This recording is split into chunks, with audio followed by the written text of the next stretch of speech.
श्री स्वामी समर्थ। आज आपण दर्शन घेणार आहोत बुधाची नगर कळवा येथील श्री शंकर महादेवांचं।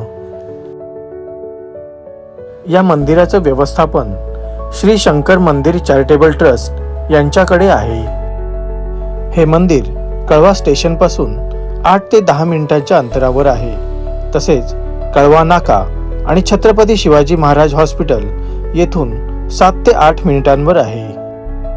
तिन्ही बाजूंनी चालत आपण या ठिकाणी येऊ शकतो। गजबजलेला परिसर असूनही हिरव्यागार वातावरणात मंदिराचं स्थान आहे।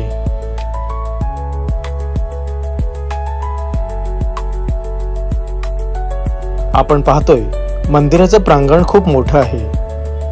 मंदिर ही बाहेरून खूप छान आहे। इथे दीपमाळा बनवलेली आहे। त्याचबरोबर मंदिराच्या एंट्रन्सला नंदी महाराज आहेत।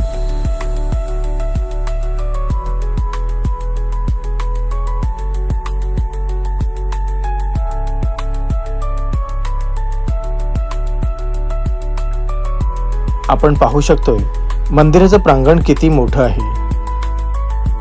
महाशिवरात्र जवळ आल्याने मंदिराचं डेकोरेशन चालू आहे।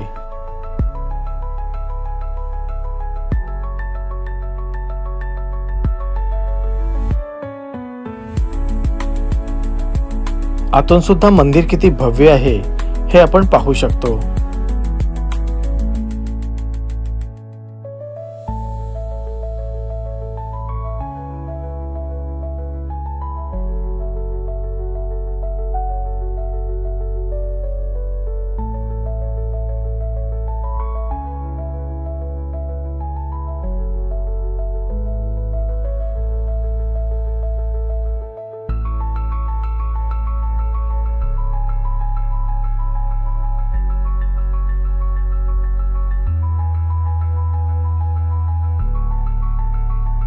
गाभाऱ्यामध्ये प्रवेश करताना आपल्या डाव्या बाजूला श्री गणेशांची मूर्ती आहे।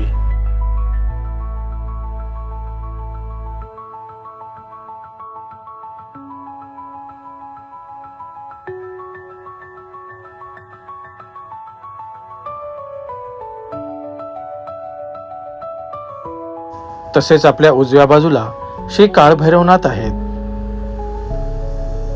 दोन्ही मूर्त्या खूप छान आहेत। आपण आता गाभाऱ्यामध्ये प्रवेश करतोय आणि आपण पाहतोय श्री शिवशंकरांचे हे जागृत शिवलिंग। हो, श्री शिवशंकरांचे हे जागृत शिवलिंग आहे आणि इथे आपण पार्वती माता पाहतोय।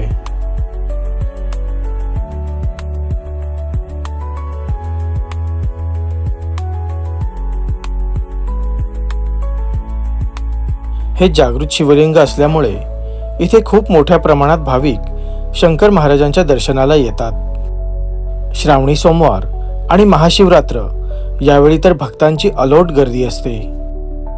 जागृत शिवलिंग असल्यामुळे स्थानिक आणि आजूबाजूच्या विभागातील खूप सारे लोक इथे दर्शनाला येत असतात।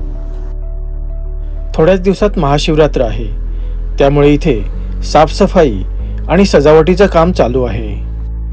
तरी सुद्धा भक्तांसाठी हे मंदिर खुलं ठेवण्यात आलं आहे। महाशिवरात्रीच्या दिवशी इथे खूप मोठा समारंभ असतो। तो पाहण्यासाठी आपण या मंदिराला नक्की भेट द्या। कळवा स्टेशन आणि कळवा नाका या दोन्ही ठिकाणांवरून वॉकिंग डिस्टन्सवर असलेलं हे मंदिर खूप छान आहे। आपण इथे येऊन हे मंदिर कसं आहे, आपल्याला आवडलं की नाही आवडलं, येथील जागृत शिवलिंग याबद्दलची माहिती आपल्याला कशी वाटली हे कमेंट करून नक्की सांगा। आणि आपल्याला हा व्लॉग आवडला असेल तर आपलं चॅनल लाईक, शेअर आणि सबस्क्राईब करा। धन्यवाद। हर हर महादेव। जय शिवशंकर।